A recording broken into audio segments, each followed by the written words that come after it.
Velkommen til Social Selling Radio. Jeg hedder Leif og er vært her på podcasten, der handler om, hvordan du kan bruge den såkaldte Social Selling metodik til at øge din synlighed med, udstille din faglighed og skabe nye relationer via LinkedIn. I den her episode skal vi snakke om, hvordan man som jobsøgende leder kan bruge LinkedIn til at finde frem til sin næste stilling med. Og for at hjælpe mig med den her podcast, så har jeg heldigvis fået besøg af en særdeles stærk kapacitet inden for feltet rekruttering, fordi jeg har besøg af Flemming Lund, der er headhunter. Velkommen til, Flemming. Mange tak for det, Leif. Flemming, vi har jo lavet webinarer sammen, rigtig mange, og har haft flere tusind igennem under de webinarer, vi lavede tilbage i coronatiden, men der er noget med, at det er din første podcast. Ja, det er det faktisk. Så det må vi prøve at se, hvordan det går. Du skal nok overleve. Alle andre har overlevet, så det tænker jeg, at det går. Det lyder godt. Flemming, kan du lige introducere dig selv lidt, hvad du er for en størrelse? Jo, jamen jeg hedder jo Flemming Lund, og jeg driver rekrutteringsfirmaet, der hedder Lund HR. Jeg arbejder med rekruttering og headhunting, og det gør jeg med base fra kontoret i Aalborg, men har opgaver rundt omkring i hele Danmark og også i både Norge og Sverige. Og jeg har arbejdet med at være rekrutteringsmand i de sidste 8,5 år, og inden da har jeg været ansættende leder igennem cirka 20 år. Så jeg har altid set det her med at være med til at udvikle folk, finde det rigtige match som noget, der er meget interessant. Ja. Og Flemming, hvor er det vi kender hinanden fra, udover at lave webinarer sammen tilbage i coronatiden? Jamen, vi mødtes jo faktisk i Spanien på en iværksætterkonference, og der var du nede og holdt et indlæg for alle de her mange mennesker, der var der, og det synes jeg var meget interessant. Så kontaktede jeg dig efterfølgende, og så hjalp dig og din kompagnon Eva jo mig med at få basen på plads i forhold til at blive synlig på LinkedIn, og det har jeg haft meget stor glæde af. Så det er jo også det, jeg synes, at vi kan være med til at dele ud til andre. Den inspiration, jeg fik fra jer, den har hjulpet mig rigtig meget i at gøre tingene på det, som ser ud til at være en god måde. Og det er jo alligevel nogle år siden efterhånden, så man kan sige, at vi har i hvert fald holdt relationen ved lige og dyrker stadigvæk det her med at arbejde sammen. Det må vi sige. Flemming, lad os komme i gang med dagens emne, som jo er det her med, hvis man nu er jobsøgende leder, hvordan kan man så bruge LinkedIn til at søge det næste job med? Men vi har jo ligesom valgt at have sådan en indgangsvinkel, som måske er lidt mere præcis i den her sammenhæng, fordi det der med at bruge LinkedIn til at søge job med, det ved folk forhåbentlig godt, at de kan. Men det vi jo godt kunne tænke os at få den til at handle om den her podcast, det er jo lidt det her med, at uanset om det er frivilligt eller ufrivilligt, jeg vælger at være jobsøgende som leder, så er det jo en god idé, synes vi, at gøre der sådan nogle tanker om, at vil jeg fortsætte ud af samme niveau af karrierestigen, eller vil jeg trine op, eller vil jeg trine ned i den her sammenhæng. Og det Flemming og jeg har aftalt, det er, at vi laver den ligesom i 2 omgange, forstået måde. Vi vil gerne lave den første del til at handle omkring det her med selve mindset og tankegang omkring at arbejde med det her. Hvad er karrierestigen? Det kommer jeg til at snakke mere om lige om et øjeblik. Men også det her med, hvad med CV'et? Skal man skrive ansøgninger? Hvor lange skal de være? Sådan nogle lige for det sat på plads, fordi det leder os over til afdeling 2, som jo handler om, hvordan kan vi så koble LinkedIn og din LinkedIn-profil sammen, når du som jobsøgende leder skal tænke i de her baner her. Så det er det, der er køreplanen her. Flemming, lad os lige starte med det her med den der karrierestige. Hvad er lige det for en størrelse? Kan du ikke prøve at sætte lidt ord på det? Jo, det kan jeg godt. Karrierestigen, det er jo sådan et begreb, jeg ved ikke, hvem der har opfundet det, men det er jo noget, der sådan åbenbart signalerer, at en stige, det er en, man går opad eller nedad. Og det kan man jo sige, at det er rigtigt og forkert, og hvad betyder det her med at gå ud eller op og ned af karrierestigen? Den gængse definition på karrierestigen, tror jeg, hvis du spørger folk, som folk er flest, så vil de sige, at op ad karrierestigen, det betyder, at jeg får noget mere ansvar, jeg får noget mere løn. Jeg kan måske fortælle i de foreninger, jeg nu omgås i, eller med venner, at nu er jeg virkelig rykket her, jeg har fået så mange millioner mere i ansvar, eller så mange flere medarbejdere. Det er jo en definition, og den kan jeg da sagtens støtte. En anden definition, det er at gå fra at lave noget, man måske ikke er så meget tilfreds med, til at lave noget, man er rigtig tilfreds med. Og et eksempel på det er også noget af det, vi kommer til at tale lidt om i dag. Det er jo en leder, som måske egentlig ikke trives specielt godt i lederrollen, men som måske mere ser sig selv som specialisten, der kan få lov til at dykke ned i det, man nu er stærk i. Det kan være en økonomidirektør, der faktisk hellere vil arbejde lidt med tallene og arbejde virkelig på den del, frem for at have en hel masse mennesker i reference. Det kan være en produktionschef, som faktisk hellere vil arbejde med et projekt i organisationen. Så det synes jeg jo sagtens kan være et skridt op ad karrierestigen, at man går fra noget, man ikke er tilfreds med, til noget, man er mere tilfreds med. Og så kan det godt være, at man ikke længere kan fortælle i golfklubben, at nu har man så mange ansatte, eller har så mange millioner eller milliarder i ansvarsområdet. Men hvis man kommer gladere hjem, så tænker jeg også, at det er en fordel for personen selv, og sikkert også for ens omgivelser.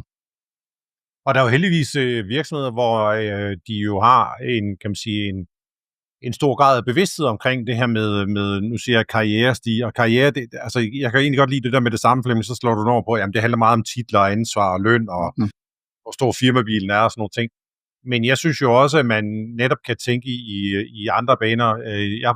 Før jeg gik selvstændig, der var jeg hos HP i Danmark, og der var man faktisk meget bevidst om, det var faktisk en global tilgang, det er det mange gange med de her store virksomheder, men hvor det handlede meget om, at enten så gik man ud typisk af sådan et kommercielt, ledelsesmæssigt spor, eller også så var det sådan et meget fagligt spor, og det betød jo sådan, at det var sådan lidt, vil du gå karrierevejen i forhold til typisk ledelse, og det kan være salg, det kan være indkøb, det kan være forskellige ting, eller vil du gå karrierevejen, der handler omkring din ekspertise, din faglighed, og så var der nogle forskellige trin, afhængig af, hvor fagligt stærk du var, og hvor mange år du havde beskæftiget med noget. Og det synes jeg et eller andet sted, det kunne være i hvert fald se, at der var simpelthen nogle typer, hvor hvis jeg tænker tilbage på nogle tidligere stillinger, jeg har været i af virksomheder, at der var der nemlig den der tendens til, at så tog vi der er altid den der karikerede eksempel, for at vi tager den dygtige sælger og gør ham eller hende til salgschef, og fordi vedkommende har lavet nogle gode resultater, og så fejler de i det job, fordi de var gode sælgere, men de var faktisk ikke de gode ledere. At man lige skal huske om, hvor er det, vi både selv som ledelse udnævner til, men måske også, at man som medarbejder skal lande, hvad er det, jeg rent faktisk vil, som du siger, hvordan går jeg glad hjem på den her del? Præcis, lige præcis. Og det ser man jo ind imellem, for eksempel den her gode, dygtige sælger, der så bliver salgschef eller salgsdirektør, og måske i en større organisation, og ender med at sidde i møder fra morgen til aften, interne møder, og faktisk ikke komme ud og besøge kunderne ret meget, fordi der er så meget intern koordinering. Og det er jo det, som nogen kører sur i og siger, jeg vil faktisk gerne ud til kunderne i stedet for. Ja. Jeg havde faktisk også det er sådan nogle trin længere tilbage end HP. Jeg havde faktisk også på et tidspunkt en salgschef, som var blevet ansat til den rolle, men hvor vedkommende havde sådan en tendens til, at vedkommende ikke rigtig ville afgive kunder, men havde faktisk nogle af de største og bedste kunder, fordi det var jo vedkommende, der lå og fordelte de her. Men det gjorde desværre så, at den her person sad for meget med nede i tallene med de her 10-12 kunder, og så brugte for lidt tid på ledelse. Så det er jo sådan et dilemma i de her ting her. Præcis. Men Flemming, kan vi prøve at snakke lidt om, altså jeg ved, du også laver sådan noget karrieresparing og rådgivning, når du nu har de her samtaler i forhold til, om man nu skal fortsætte ud af den lige vej med karrieren, eller man skal trine op eller ned, hvordan starter du den øvelse med en person, der henvender sig til dig? Det er jo selvfølgelig meget individuelt, fordi det er jo noget med at få talt lidt med personen, sige, hvad går du og drømmer om, hvad kunne du tænke dig? Og det er altid en god idé at lave sådan lidt plus-minus-liste. Så hvad har fungeret rigtig godt i det nuværende job? Du kigger måske 2-3 jobs tilbage, og så prøv at kigge lidt på, hvor er der nogle sammenhænge? Alle de positive ting, ligger de på den store virksomhed, eller ligger de på den lille virksomhed, hvor du måske er tættere på beslutningen? Hvornår gik du glad hjem fra arbejde, og hvordan var omgivelserne, kollegaskabet, hvordan var kulturen, hvor du arbejdede? Og det, der ofte sker, det er, at man faktisk får lavet sådan nogle cirkler rundt omkring, at det viser sig faktisk, at det hænger ret godt sammen, at de gode ting, de var i en virksomhed med den og den type kultur, eller den størrelse osv., og de dårlige ting så omvendt måske væk derfra. Og det kan jo så gøre, at man kan blive lidt mere målrettet i sin søgning efter det næste job. Og det er jo sådan set ligegyldigt, om man er i job i dag og vil bare videre, eller man er blevet ledig og så skal finde jobbet. Altså det er stadigvæk med at finde det rette job. Og frem for alt er det jo med at få serveret den rigtige motivation for, hvorfor skal jeg som ansættende leder eller rekrutteringsmand ansætte dig eller sende dig videre i processen. Så det er jo den del, der er så vigtigt, og det bruger vi lidt tid i, når vi har de her karriererådgivninger, og tale lidt om, hvad er det der, hvad motiverer dig, hvordan ser du dig selv, hvilken type kultur vil du gerne være i, hvilken type virksomhed vil du gerne være i, hvad vil du gerne, det er så meget moderne at snakke om, hvad man gerne bidrage med og levere, og det synes jeg jo sådan set er en rigtig god tilgang til det. Så det er jo den snak, vi får, og så udvikler samtalen sig jo. Jeg er ikke så meget tilhænger af, at man står og har sådan et fuldstændig færdigt skema, man skal gå frem efter i de her karriererådgivningssamtaler. Lytte, det er jo nogle gange en ret vigtig egenskab, og det skal man jo kunne gøre begge parter, når man sidder i de her samtaler. Det er jo også det, der virker ud på jobbet jo. Så lyt til... Jeg synes jo så... Ja.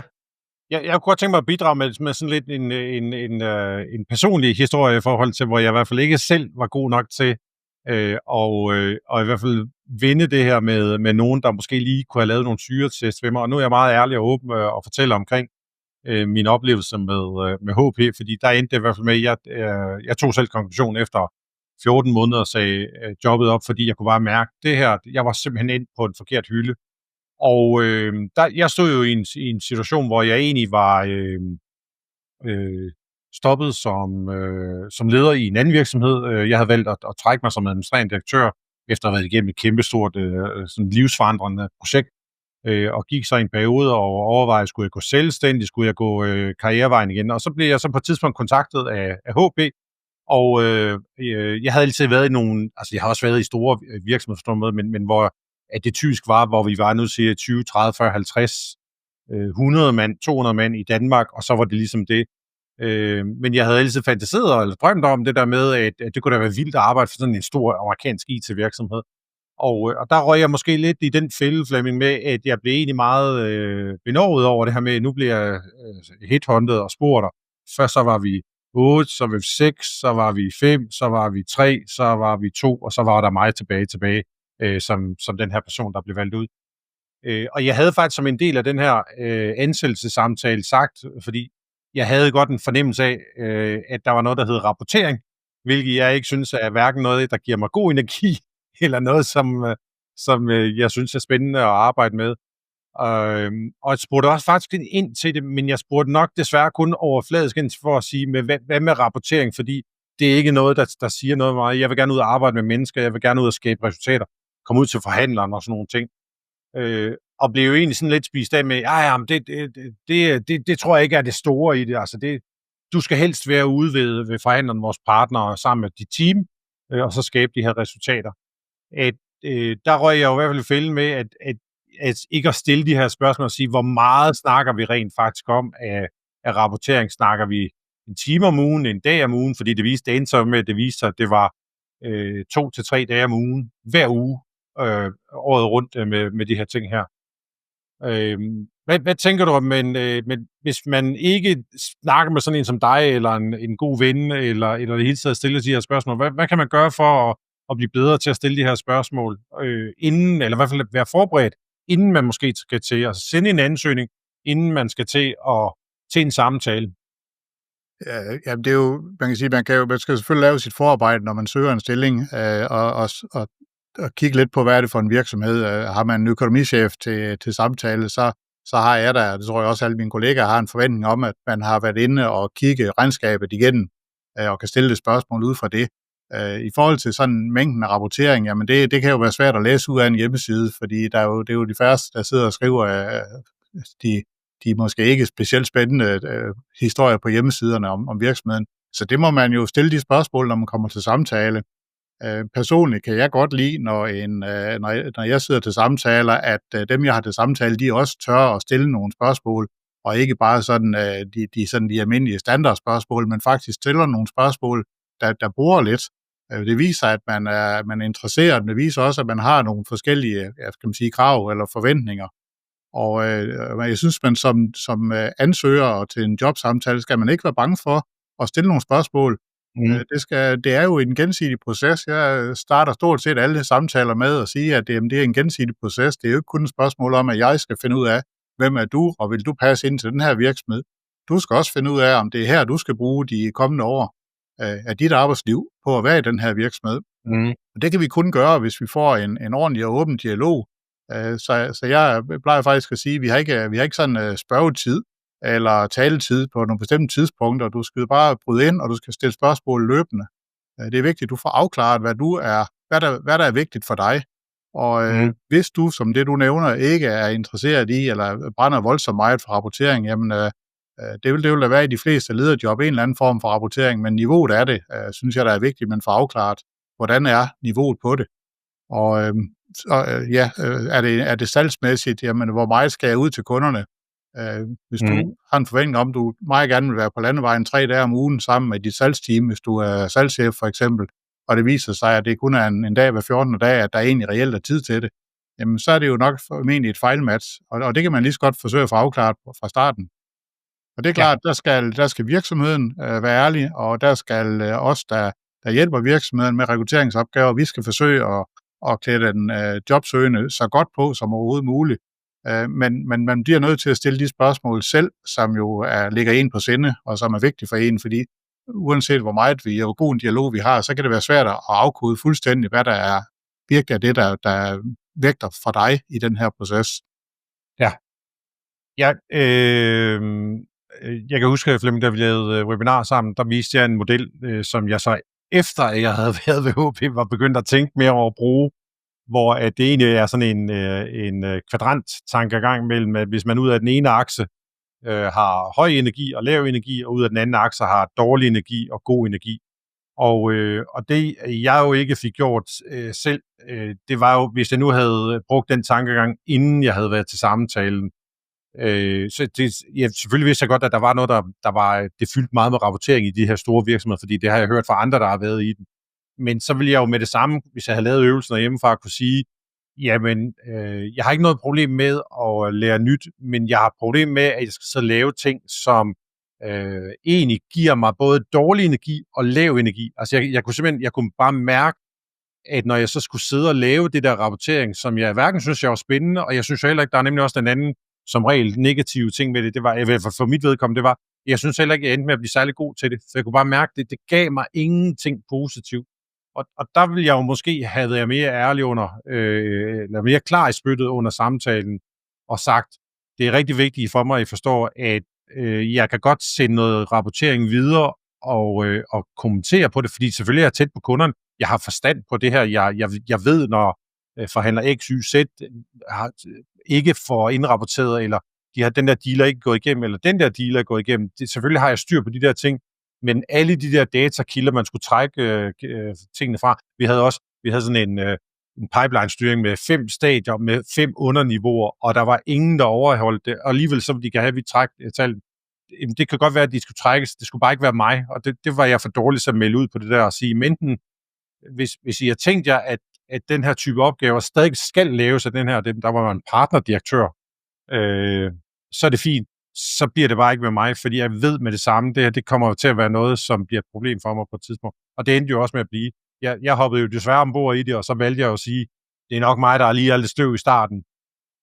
Men da der var gået 6 måneder, tænker jeg, det er godt nok op ad bakke det her med alle de systemer og tal.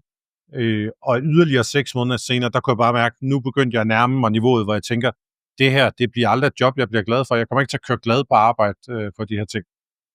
Nej, og det er derfor, som jeg siger, at det er så vigtigt, at man får stillet alle de spørgsmål, man kan til en jobsamtale. Og der er jo mange virksomheder, som godt kan lide at fortælle en hel masse om virksomheden. Det er rigtig fint. Husk, at når man præsenterer sin virksomhed, at det skal altså, som man siger, holde i byretten. Altså det skal kunne, det skal holde vand. Altså man er nødt til at fortælle den ærlige historie om, hvad er det for en opgave. Og er det en opgave, der er problemfyldt, jamen så fortæl det. Og sørg for at få stillet spørgsmål, når du selv sidder til samtalen. Det er vigtigt.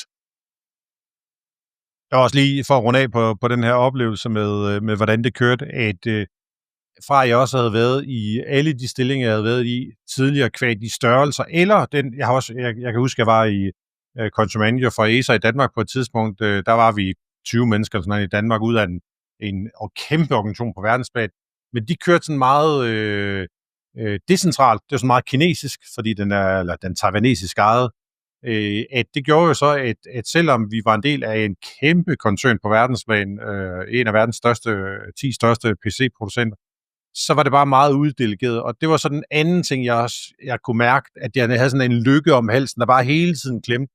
Fordi de sagde godt nok, at vi havde de titler, men i bund og grund, så skulle vi altid spørge om lov. Det var også en ting, som jeg kan huske, at den skulle jeg nok have spurgt mere ind til, fordi det gjorde også, at jeg følte mig super demotiveret, fordi man skulle hele tiden vente på, at der var nogen, der skulle sige ja til, om vi kunne sælge den bare en krone billigere nærmest, så skulle der altid en eller anden beslutning ind over det. Ja, jeg har også været ansat i en lederstilling i en virksomhed, hvor vi jo havde ikke mange sider dokument på, hvilke beslutningskompetencer vi havde, et beløb i den størrelse og i den størrelse, og den beslutning osv. Og få det afdækket, det kan være rigtig fint, og det kan også være nødvendigt, når organisationen er meget stor, at folk ikke bare gør, som de har lyst til.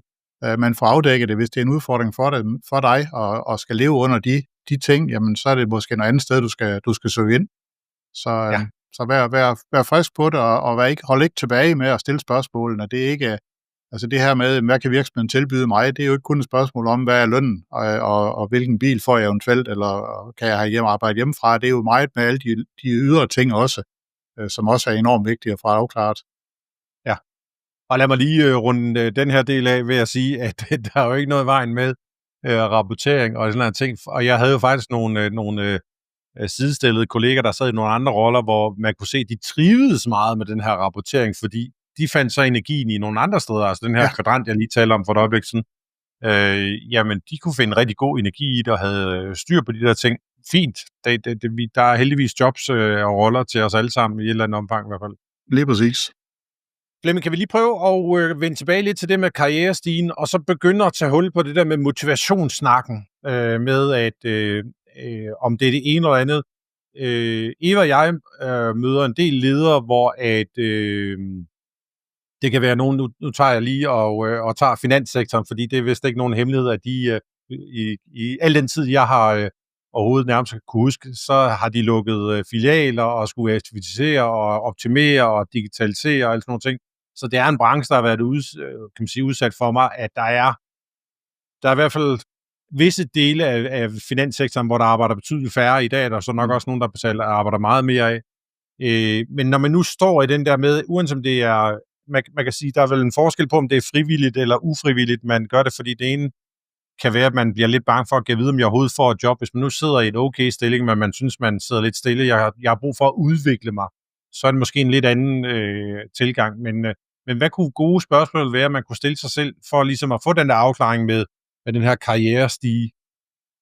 Jamen, jeg synes jo, det i høj grad er det her, at står du op til en ferie for eksempel, og siger, ej, hvor bliver det godt at komme på ferie, og her skal jeg godt nok tilbage til det her igen, ja, så er man jo nok der, hvor man skal begynde at overveje, om ikke det er det rigtige at kigge på et nyt job. Og det er jo helt klassisk, at de store ferieperioder, der bliver de store beslutninger taget, og det inkluderer jo blandt andet et muligt jobskifte. Og det betyder også, at når lederen kommer tilbage efter ferien, jamen, så skal man måske lige være lidt opmærksom på, hvor mange der har brugt sommerferien eller juleferien på at ligge på liggestolen og tænke lidt over, om det her det nu er det, jeg skal fremover. Ja. Så det her med, det er måske sådan lidt fluffy at sige det, men hvornår går du glad hjem fra arbejde, det synes jeg er rigtig vigtigt, at man gør op med sig selv. Det er altså en tredjedel af ens eller et tredjedel af ens et døgn, man bruger på jobbet, sådan typisk, og halvdelen af den vågne tid. Den i hele træskolængder i hvert fald, og så skal det altså også være i orden. Selvfølgelig er der noget økonomi i det, der skal lidt penge hjem til at betale huslejen og så videre, men man skal altså også trives med tingene, og der er heldigvis omkring 3 millioner beskæftigede i Danmark, og det vil sige, at der er altså rigtig mange jobs, så må ikke man kan finde på et eller andet tidspunkt kan finde det job, der matcher. Og når det så er sagt, så er det jo aldrig, tror jeg ikke, at man finder ret mange mennesker, som kan sige, at 100% af de opgaver, jeg sidder med hver eneste dag, det er lige netop det, jeg har lyst til at arbejde med. Og der er jo altid lidt plus og minus, og det skal man jo huske. Altså græs er heller ikke nødvendigvis grønnere på den anden side. Så også gør sig lidt klart på, hvor ser man sig selv henne? Hvad er det, man gerne vil arbejde med? Hvilken type virksomhed, som jeg var lidt inde på før, vil man gerne være ansat i? Hvilken kultur vil man gerne arbejde med? Så gør nogle overvejelser omkring de ting, og når man så har gjort det, så drejer det sig jo selvfølgelig meget om at få det sendt det signal til den virksomhed, man nu søger hos. Og det her, der er sådan et begreb, der hedder, at du er overkvalificeret. Jamen det er jo, det kan man jo godt synes, man er, når man ser det på papir, at hvis man ellers kan motivere, hvorfor søger jeg den her stilling, som på papiret er jeg overkvalificeret til den, men det er faktisk det, jeg gerne vil. Jamen få det sat på skrift, få det lavet for eksempel i toppen af dit CV. Selve ansøgningen, det er jo ikke brugt så meget længere, som den har blevet brugt tidligere, så ofte så laver man sådan et lille resume i toppen af CV'et, og så er den nederste del af CV'et der er sådan lidt mere generisk, fordi den kigger jo tilbage og siger, hvad faktuelt har man lavet. Men så den øverste del af CV'et kunne man jo for eksempel bruge til motivationen, og så dermed droppe det, der hedder den motiverede ansøgning. Og i den der motiverede del af CV'et, jamen få beskrevet, at jeg er fuldt ud klar over, at mange vil se det her som et skridt ned i forhold til det, jeg har lavet tidligere, men jeg brænder faktisk mere for at arbejde med den her specialiserede del, være specialisten på tingene, frem for at være generalisten, frem for at være lederen, vil jeg hellere sidde med et andet form for ansvar. Og får du det motiveret ordentligt, begrundet ordentligt, så tror jeg også, de fleste arbejdsgiver vil sige, jamen så er det jo lidt op til at komme til en samtale og få trykprøvet, om det, der nu står, det så også er det, som man virkelig vil. Og det er jo der, både virksomhed og ansøger så skal kunne stille de skarpe spørgsmål, så man finder ud af, er det her så det rigtige, eller skal vi prøve et andet sted?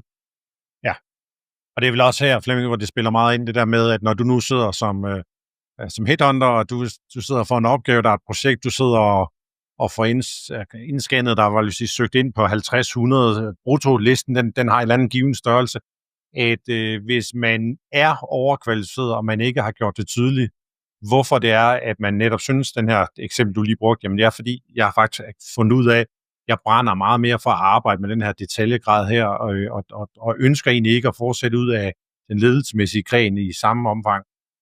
Jamen så er der bare en risiko for, at du fravælger den der, når de netop på papiret virker, som om de er overkvalificeret, og de har ikke beskrevet, motiveret, hvorfor at man alligevel skal finde en grund til at tage den til samtale. Ja, og så kan man sige, hvis man så kigger lidt længere ned i CV'et, altså ned i de faktuelle ting om, hvad man har lavet tidligere, jamen så er det jo måske også der, man lige skal gå ind og kigge lidt på, hvordan beskriver man sine tidligere stillinger. Nu skal man jo aldrig nogensinde lyve, hverken i et CV eller ellers, men man kan jo drossle det måske ansvaret en lille smule ned. Hvis du nu kommer fra en stilling som salgsdirektør og har haft 800 millioner kroner i ansvar og 40 medarbejdere i reference, og du faktisk hellere vil ud og besøge nogle kunder, jamen så kan det jo godt være, at man skal skrue en lille smule ned for blusset i forhold til at beskrive de her mange 100 millioner og mange medarbejdere, og så skrive lidt mere om, hvad man rent faktisk har lavet, hvilke kundetyper har man arbejdet med, osv. Og så på den måde tone det en lille smule ned, det ansvar, man reelt har haft, og så selvfølgelig stadigvæk i den motiverede del af det også fortælle, at jeg er fuldt bevidst om, at jeg har haft et større ansvar tidligere, men det er det her, jeg gerne vil. Ja, det tror jeg er en rigtig god tilgang, og det er jo også igen det der med, gør der nogle tanker op til, at du begynder at skal lave det her CV, motiveret CV, tænke eventuelt også i ansøgningerne. Det handler jo også om, at du skal bruge den her indsigt, de spørgsmål, du stiller dig selv, eller du gør det sammen med en der kan lave noget karrieresparing, eller en god ven, eller noget, en fra netværket, at de svar, du får, er jo også det, der skal gøre, at du skal få tilrettet de her ting, men også dermed det fokus, du har ansøgningsmæssigt. Vi kommer også til at snakke om profilen her om lidt i forhold til, hvad er det for et billede, man får, når man går ind på din LinkedIn-profil. Fordi alle de her svar skal jo være med til at gøre, at du bliver mere skarp på, hvad du gerne vil, uanset om det er op eller ned, eller lige ud af karrierestigen. Der kan jo også være det her, Flemming, med nu snakker jeg det her med HP før, at de havde ligesom to veje. Enten så var det sådan en kommerciel ledelse karrierestige, eller også så var det sådan en meget faglig, ekspertiseorienteret karrierestige, at hvis man nu netop vælger at gå fra ledelse over i ekspertise, jamen så sørg for at gøre meget tydeligt, hvad du begrunder det her, motiverer det her eller det her skift, det her fokusskift. Og også den anden vej, hvis du går fra en ekspertiserolle over til, at nu vil du gerne have noget ledelsesansvar, jamen så skal du jo egentlig også motivere det, fordi måske på overfladen kan det virke som om, nu er du siddet i 17 år i den der rolle som faglig ekspert inden for det her område her, hvorfor er det lige, du vil til at have den her job her, hvor der er 8 medarbejdere? Ja, og der kunne man jo måske tage en vinkel ind, der så hedder, at nu har jeg jo prøvet at være ansat i mange år, og der har jeg faktisk haft en rigtig dygtig leder, der forstod at motivere mig, forstod at motivere mine kollegaer. Det har jeg lært rigtig meget af, og det kunne jeg godt tænke mig at arbejde videre med og prøve at selv at blive leder, og så dele de erfaringer ud der, og prøve at være med til at udvikle. Så kan man måske få beskrevet, at man faktisk har gjort sådan nogle tanker om, hvad det vil sige at gå fra en operationel rolle til at gå til en lederrolle.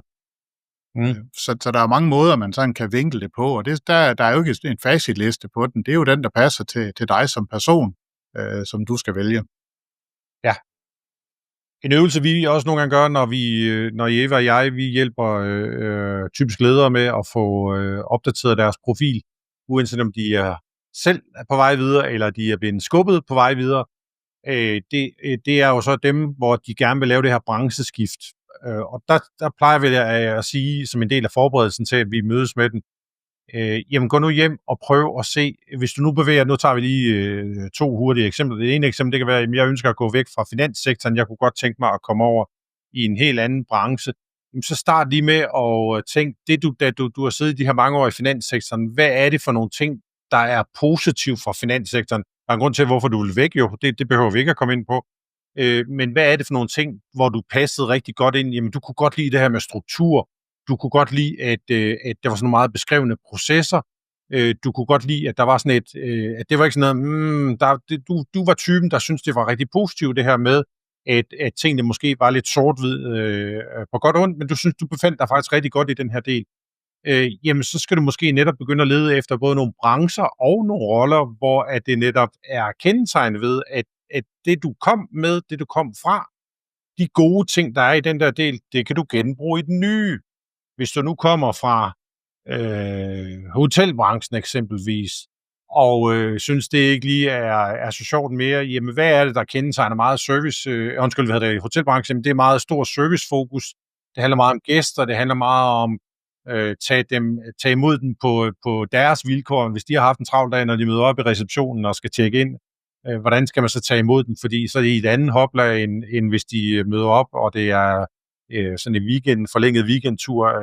Jamen igen, genbruge nogle af de der ting til at søge nogle stillinger, hvor netop service er meget vigtigt, det her med at være omstillelig i forhold til kunderne, er sådan meget at spotte og mærke kunderne på den her måde. Så prøv også lige som en del af sådan en øvelse, og så lidt sige, der hvor du kommer fra, når du nu vil lave brancheskiftet, hvad er så de gode ting, som du kan tage med?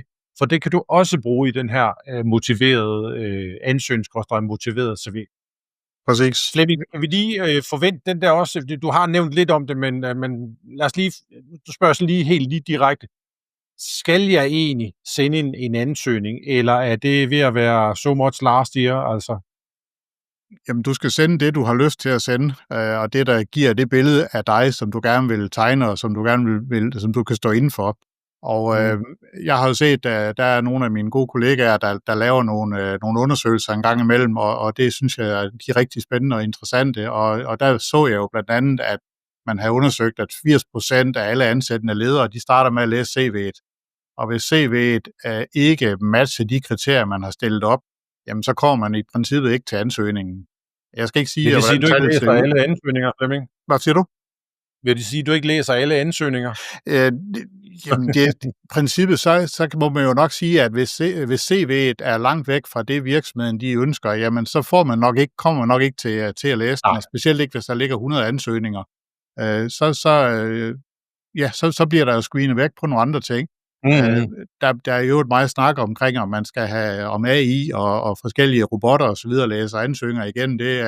Det håber jeg ikke sker ret mange gange, ret mange steder i hvert fald. Det kommer ikke til at ske hos mig. Det tror jeg godt, jeg tør sige. Jeg vil gerne kunne læse det, der kommer. Men hvis man siger, jamen jeg sender ikke den motiverede ansøgning med, så er det jo der, at det så giver mening, at man så sætter sin motivation i CV'et, fordi det er jo så den, man typisk starter med at læse igen. Og der får man jo så begrundelsen for, hvad er det, man har arbejdet med. Ja. Kan du give et eksempel på, Flemming, når man nu siger du bare, at du skal sørge for at lave din motiverede ansøgning eller motiverede CV. Hvad er det for nogle, bare lige for at hjælpe lytteren lidt på vej, hvad kunne det være? Jamen, det er jo at begrunde, at det kan jo være to vinkler ind i den. Det ene, det er, at jeg har arbejdet med lige præcis det, du egentlig beder om, og få det beskrevet på nogle linjer øverst oppe. Alternativt selvfølgelig under den stilling, som man nu har, eller kommer fra senest måske. Og hvis det er inden for branchen, så kender ansættende ledere jo godt den virksomhed. Hvis det nu er en virksomhed, man måske ikke er så kendt, så få beskrevet, at det her, det har jeg faktisk rigtig stor erfaring med, kvad mine stillinger hos den og den, inden for det og det. Den anden vinkel, det er, at man som ansøger søger på noget, som man, kan man sige, ligger langt væk fra, sådan i bund og grund. Det har man egentlig ikke. Det kan være den her person, som har været i hotelbranchen måske i 20 år, og som nu vil over i en anden form for servicefag, jamen så måske få fortalt, at den erfaring, jeg sidder med der, fra det her job her, den vil kunne bruges på det og det sæt, uden at, selvom jeg godt ved, at jeg faktisk ikke på papiret har alle de kvalifikationer, I sidder med, så har jeg lært en hel masse ting og har en masse erfaring inden for det her, jeg så kan bruge i den stilling, du har slået op. Så det er jo det her med at få lavet den her relativt korte begrundelse for, hvorfor skal jeg nu læse videre ned på de her 2, 3, 4 sider, der kommer efterfølgende. Ja. Og jeg tror også, lige for at runde af på den del, Flemming, nu sagde jeg det selvfølgelig med et stort glimt i øjet, det kan lytteren selvfølgelig ikke se, men det der med, om læser du ikke alle ansøgninger, men vi bliver også bare nødt til at være ærlige. Jeg har selv også siddet og læst rigtig, rigtig mange ansøgninger og CV igennem. Der er jo også noget effektivitet i det. Det er klart, hvis man kun får 3 ansøgninger til en given stilling, så kan man nok godt overskue og læse det hele igennem. Men hvis man sidder med 50 eller 100 eller 500, så er der nok også der er simpelthen noget effektivitet i det, og der er det bare lidt det der med, sørg for, at du gør dig umage, hold det kort og præcist i CV'et, få det motiveret her meget tydeligt. Vi kommer også lige tilbage til profilen her om et øjeblik, for det gælder jo også på din LinkedIn-profil, sådan at du bliver trukket ud som en af dem, man går videre med. Og så kan det være, at man kommer over og læser den mere detaljerede ansøgning. Ja, jeg kunne godt tænke mig lige at tage en lille vinkel i det også i forhold til CV, inden vi lige kommer til det andet der. Men i forhold til CV, så tror jeg også, at det er ret vigtigt, eller synes, det er ret vigtigt, at man lige får et par ord på de virksomheder, man nu har været ansat i. Jeg ser desværre rigtig mange CV'er, hvor at der er et firmanavn, og så står der lidt om, hvad man har lavet, nogle gange i lidt sådan kalde generiske vendinger, men der står ikke et ord om, hvad det er for en virksomhed. Og med al respekt for alle Danmarks virksomheder, så er der altså cirka 300.000 virksomheder i Danmark, og der er ikke ret mange af os, der kender dem alle sammen. Jeg gør i hvert fald ikke. Så sørg lige for, at du på dit CV og også på din LinkedIn-profil får lavet en kort beskrivelse af, hvad er det for en virksomhed, hvad er det for en branche, stor er virksomheden, er den dansk ejet, er den udlandsk ejet, kapitalfondsejet, eller hvordan ejerskabet nu kan være. Det skal bare lige være nogle ganske få ord, der leder mig og mine kollegaer på sporet af, at den her virksomhed er den sammenlignelig med den, som jeg sidder med, og nu sidder ansatte for eller i. Så I gør lidt, jeg har selv den tjeneste, at I sætter lidt ord på de virksomheder, I har været ansat i. Det vil hjælpe alle, inklusive jer selv. Ja, præcis. Og det kommer vi også tilbage til, fordi det er et af de ting, som Eva og jeg ser som værende måske mest dårligst udfyldt, det er hele erfaringsafsnittet på en LinkedIn-profil. Og man kan sige, jo større virksomheder bliver, Flemming, så værre er situationen, fordi hvis man nu har været ansat i AP Møller eller Danske Bank eller lignende, men det er jo gigantorganisationer, altså det kan være rigtig svært at udlede en titel ud fra, hvad er det præcis den her organisation, eller den del af organisationen, de nogle gange præcis sad og lavede af ansvarsområder og den slags. Så rigtig god pointe. Lige et hurtigt lille spørgsmål, Flemming. Hvor lang skal et CV være? Hvor lang skal en ansøgning være? Det er jo sådan et, vi fik i hvert fald et spørgsmål under vores webinar. Ja, jamen det er jo en smagssag. Personligt er jeg ikke tilhænger af de her one-pagers. Jeg tænker, at hvis man har været ude og haft 2-3 stillinger, så synes jeg ikke, at man ordentligt kan få beskrevet sin erfaring. Det vil sige både sin erhvervserfaring, men også en lille smule om, hvem man er som person og fritidsinteresser og så videre. Det synes jeg er svært at koge ned på en side. Jeg ved godt, at det er en religion, om man er til det ene eller det andet, så jeg siger ikke, det ene er mere rigtigt end det andet. Men personligt foretrækker jeg et CV på en 2-3-4 sider, lidt efter hvor lang erfaring man nu har. og gør det overskueligt. Lad være med at bruge den helt brede marken og skrive fra den ene side til den anden fuldstændig tæt skrevet. Gør det let læseligt, gør det overskueligt. Du skal fange læseren, som jo så er virksomheden eller rekrutteringsvirksomheden, på relativt kort tid. Så jeg har ikke en facitliste på det, men jeg lavede en afstemning på LinkedIn for et par år siden, hvor langt et CV skulle være, og der var mange hundrede, der var venlige at give deres besøg med, og der var ikke heller ikke et entydigt billede på det, men det var en 3-4 sider, var det sådan det typiske, at det lå på. Der var ikke særlig mange, der gik ind for one-pageren, og jeg siger ikke, at den ikke kan være rigtig, men personligt, jeg vil ikke kunne køre mit erhvervserfaring ned på en side, og så ville jeg i hvert fald ikke kunne få fortalt ret meget, synes jeg ikke. Nej. Jeg havde faktisk en sparring her for et par uger siden med en leder inden for finanssektoren, og da vedkommende sender sit CV til mig, så jeg tror det fyldte 4 sider, og det var endda faktisk skrevet i sådan en måde, hvor det vedkommende havde mange år erfaring, men hvor det trods alt var ret detaljeret, og så alligevel prøvede at skrive det på sådan en komprimeret måde, sådan at det trods alt kunne holdes til, jeg tror det var 3-4 sider. Jeg ville slet ikke kunne forestille mig, at det kunne koges ned til det der med one-pageren, som netop er blevet sådan, man hører tit, jamen det skal fylde en side, men så bliver det måske også lidt, så bliver det bare for overfladisk, og det bliver sådan lidt, det handler måske mere om design, det handler om at give et reelt billede af, hvem er den her person her. Ja, lige præcis. Ja. Jeg har også et andet spørgsmål, Flemming. Hvad med sådan nogle huller, ikke i tænderne, men huller i CV'et i forhold til, at men så kom jeg jo ind der, chefen var simpelthen et fjols, vedkommende noget at fyre mig inden for de første 2 måneder, eller jeg fik simpelthen nok, jeg tænkte bare, jeg kan jo ikke have sådan et, altså det viser jo en dårlig medarbejder, hvis jeg har sådan nogle der, og jeg har endda haft 2 i træk. Hvad tænker du om de her huller i CV'et? Jamen, huller i CV, det er jo et spørgsmål om, at det kan jo både være konjunktur, og det kan være person, kemi og opgaver og så videre, der gør, at man går fra et job til et andet.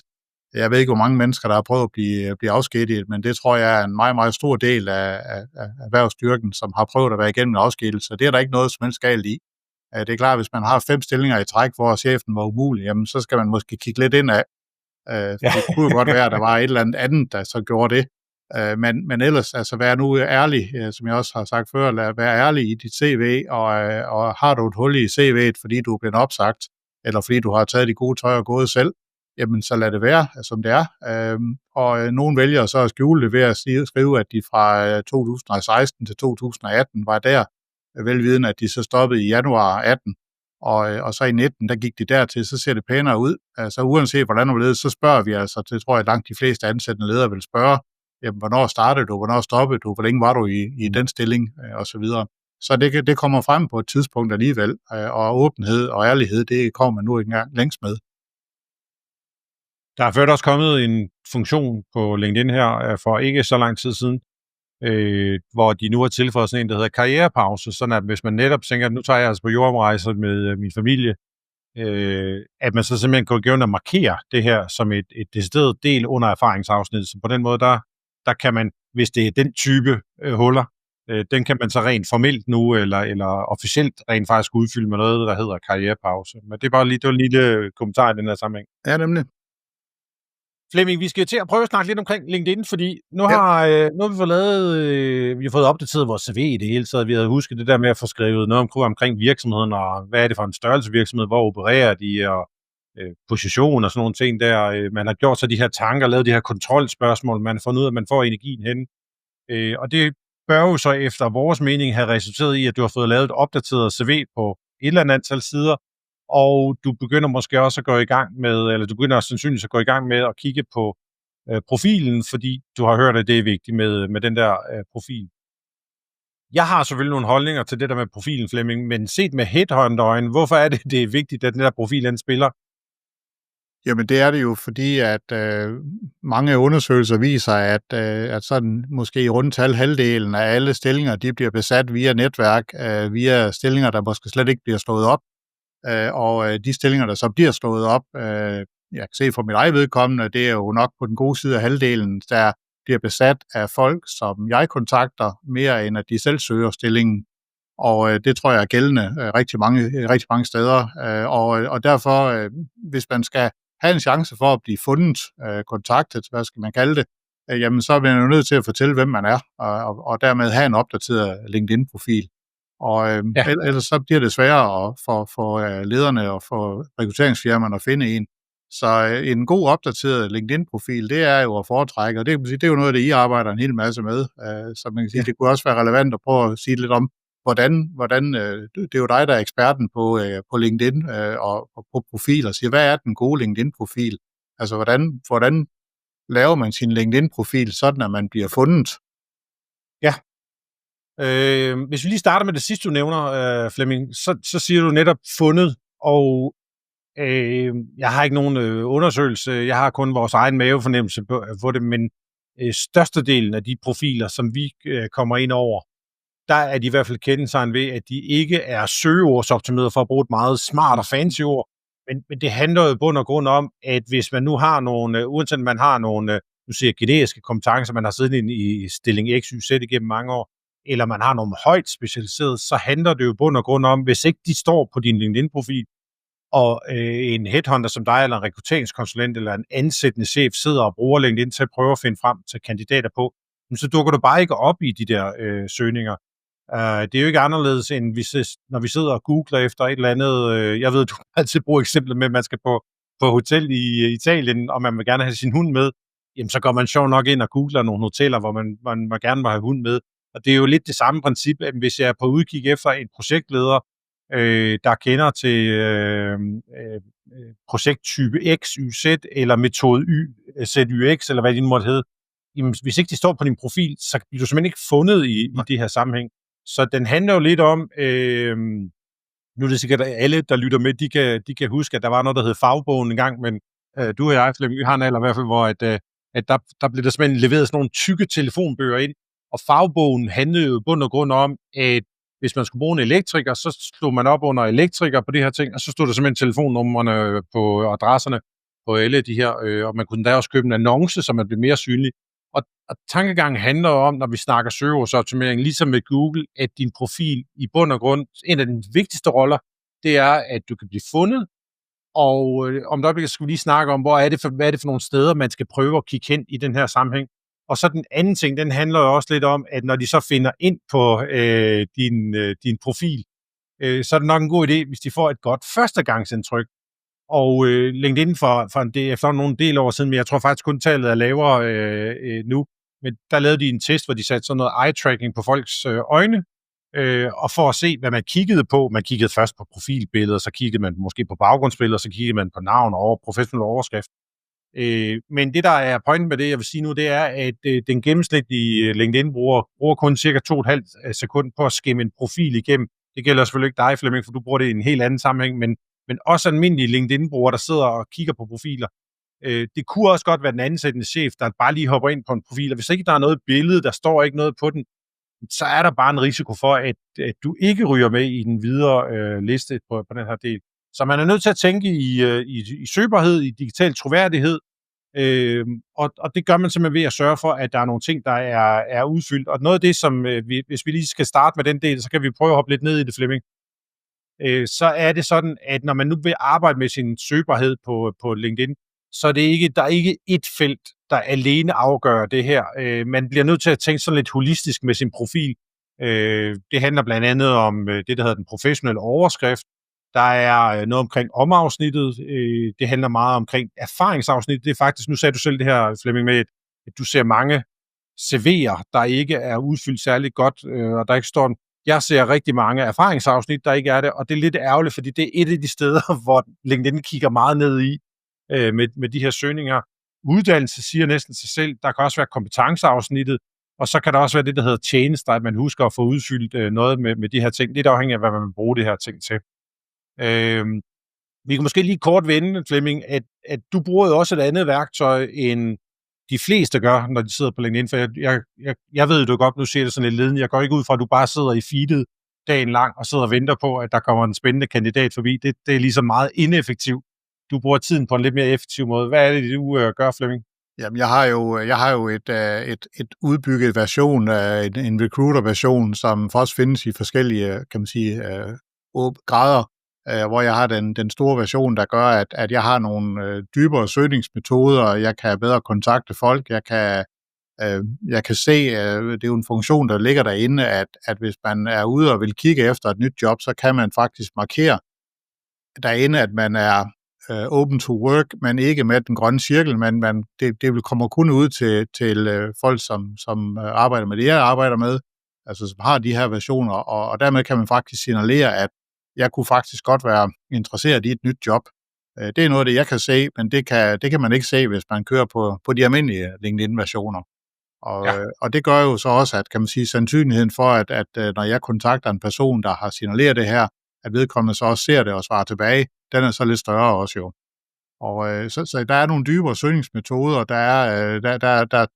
er mange flere ting, man kan putte ind. Jeg bruger blandt andet en hel del med nogle keywords, man kan putte ind, nøgleord, som gør, at der kan jeg gå ind og sige, at det skal være noget om den der branche, det skal være, det kan være den uddannelse og så videre. Og så er det egentlig næsten ligegyldigt, hvor på profilen, tror jeg, det kan du korrigere mig på, hvor det så er udfyldt.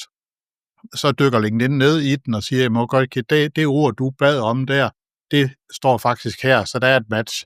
Og så dukker man frem i søgningen. Ja. Så derfor er det så vigtigt, at man bliver nødt til at acceptere præmissen, at der skal arbejdes med profilen for at optimere den. Du øger simpelthen sandsynligheden for, at det er dig, der dukker op på den her brutoliste hos Flemming, når han søger efter kandidater på de her ting her.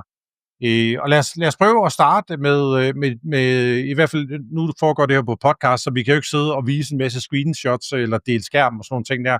Så det bliver selvfølgelig sådan lidt i hele træskolængder, men du kan jo prøve at sidde nu og gå over på LinkedIn og så sidde og følge med. Den første ting, jeg lige vil nævne, det er, at hvis man sidder på sin profil, og man kan altid gå ind og gå i redigeringstilstand på sin profil ved, at man går ind og trykker på op i topmenubaren. Lige nu snakker jeg ud fra desktop-udgaven. Jeg vil anbefale, hvis du skal sidde og lave alle de her regler, så gå på desktop-udgaven. Det er lidt mere bøvlet at sidde med mobilen, så gå på desktop-udgaven. Gå op i topmenubaren, der er en, der hedder dig, og så kan du klikke på den, og så sige vis profil. Så er du i redigeringstilstand et øjeblik efter, og der vil være sådan nogle blyanter. Og hvis man scroller en lille smule ned, hvis der kommer sådan en frem, der siger, at der er nemlig sådan noget, der hedder en profilstyrkemåler. Hvis den kommer frem og siger, at udvalg til dig, du bør tilføje et profilfoto, så folk de kan genkende dig, eller skriv et resume, det er også det, der hedder omafsnittet, for at fremhæve din personlighed og din arbejdserfaring. Så skal du altså tage det her alvorligt, at det mangler, fordi det er sådan nogle helt grundlæggende ting. Det svarede lidt til, at man fik sit navn ind i en telefonbog, men man havde ikke tilføjet telefonnummeret med. Så de punkter, den kommer frem og siger, du mangler det og det og det, sørg for, at det er udfyldt, så man kan komme op på det, der hedder stjerneniveau. Så det er lige den første ting. Men hvis den starter kronologisk med, eller i hvert fald sådan, hvordan den er bygget op, så skal du selvfølgelig sørge for, at du har et godt profilfoto på, af dig selv selvfølgelig, men også hvor der er zoomet ind på dig. LinkedIn's anbefaling er, at det skal helst fylde sådan 60% af billedrammen, og det er faktisk meget mere, end man tror. Over 65% af dem, der går på LinkedIn, de gør det faktisk via mobilen. Det gør Flemming nok ikke, fordi det er lidt bøvlet at sidde med og prøve at finde kandidater via mobilen.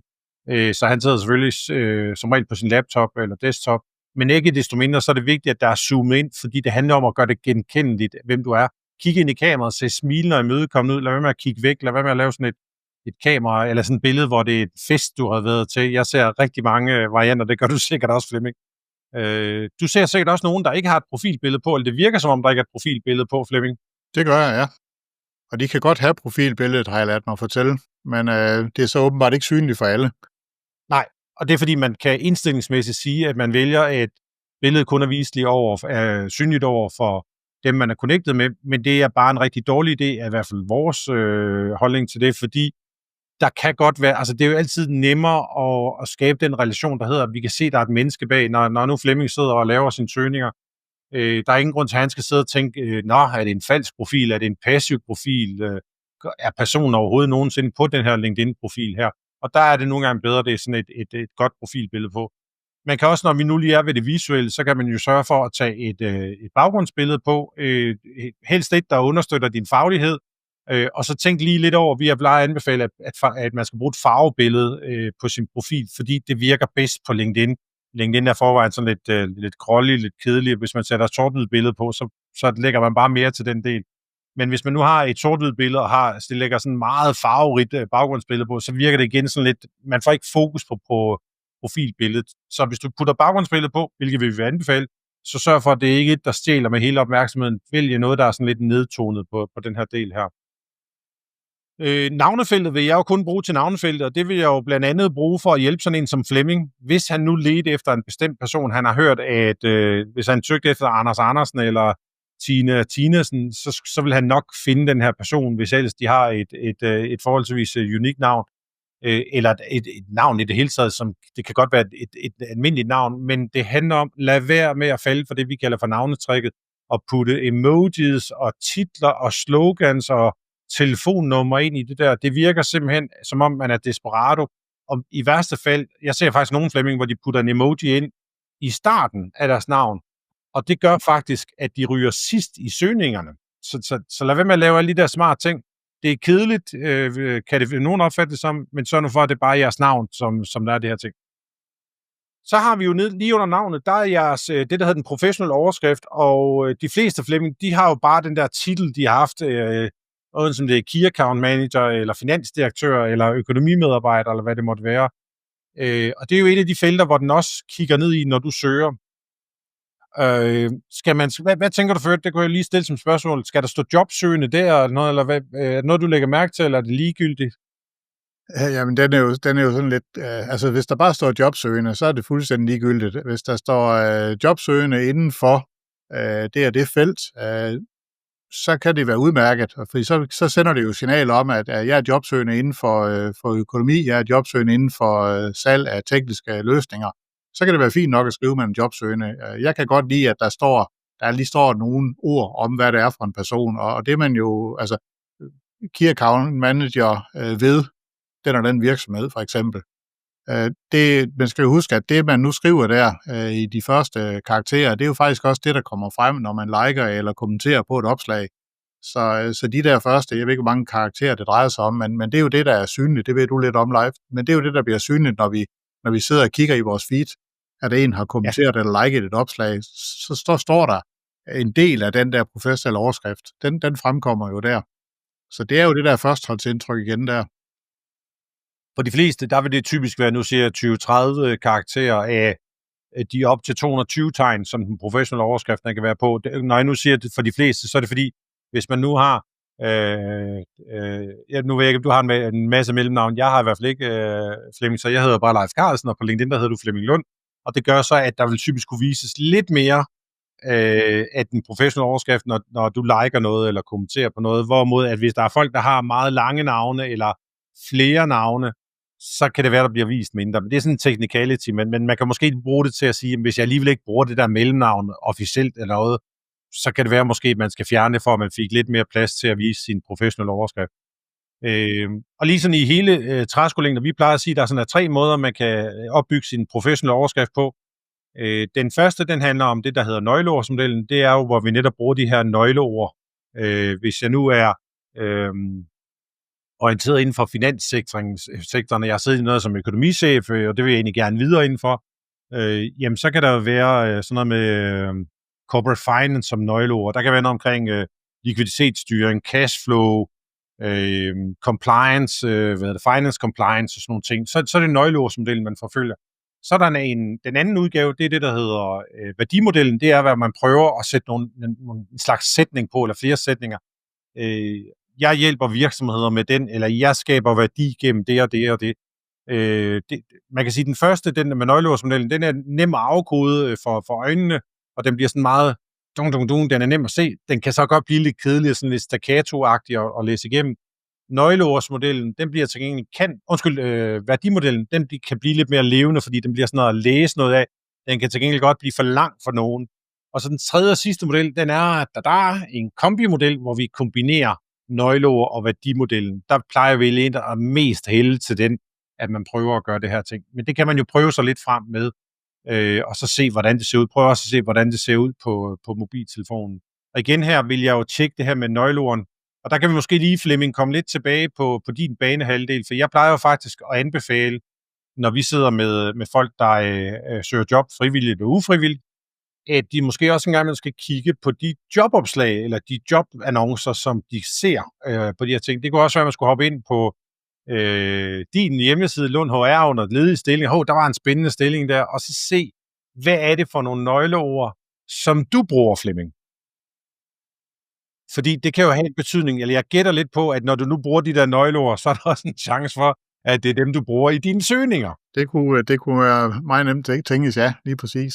Og det er jo de der små tricks, man kan lave for, at man bliver lidt mere synlig. Og man kan sige, at det er jo også en god disciplin, at man i bund og grund svarer på de ting, der står i et jobopslag. Og det kan man jo gøre ved at bruge mere eller mindre de samme ord. Og det er fuldstændig rigtigt, at hvis det er vigtigt med de egenskaber, faglige egenskaber, jamen så er det jo nogle af dem, vi putter ind i de søgninger, vi bruger til at finde kandidater efter. Så helt grundlæggende, at det du gerne vil findes på, de ord du gerne selv vil findes på, de skal fremgå af din profil et eller andet sted, og så er det jo så der, hvor at man kan få sparring ved jer, for eksempel til at sige, hvordan får vi lavet den her profil, fordi har man aldrig rigtig fået gjort noget ved det, så er det måske lidt op ad bakke og sætte sig og helt fra bunden og skal bygge den.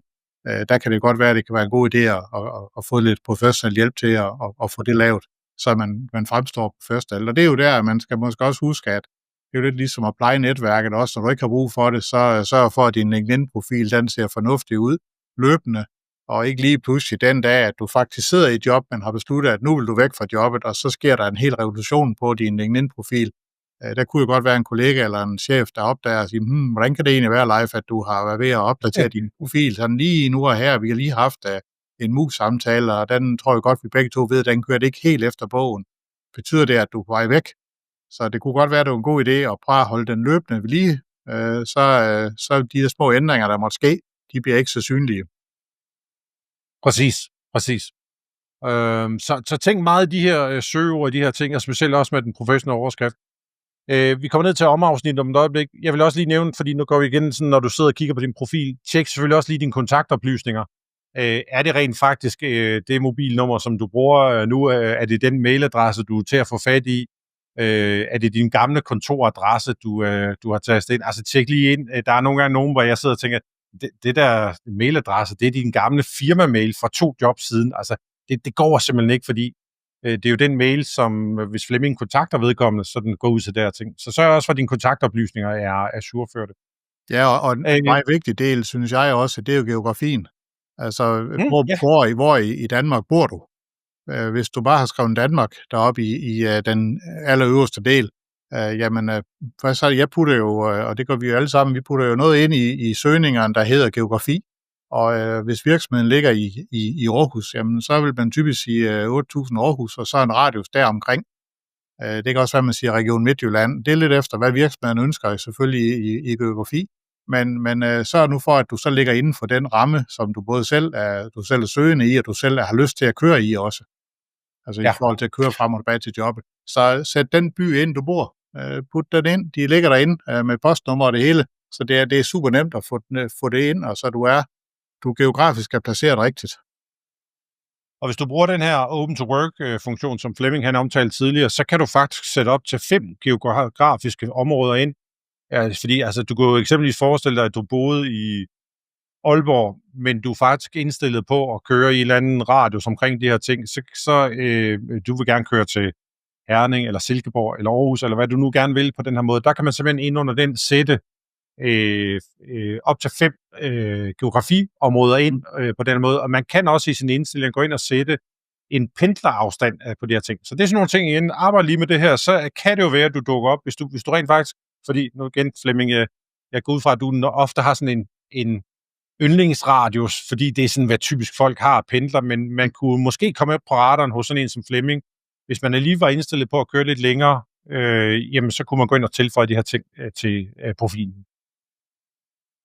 Vi havde den professionelle overskrift, den skal du prøve at se lidt som den bouillon-terning, den er med op til 220 tegn. Det er ikke fordi, du skal udfylde de 220 tegn, men jeg vil egentlig udfylde så meget som muligt og tænke i de her nøgleord her.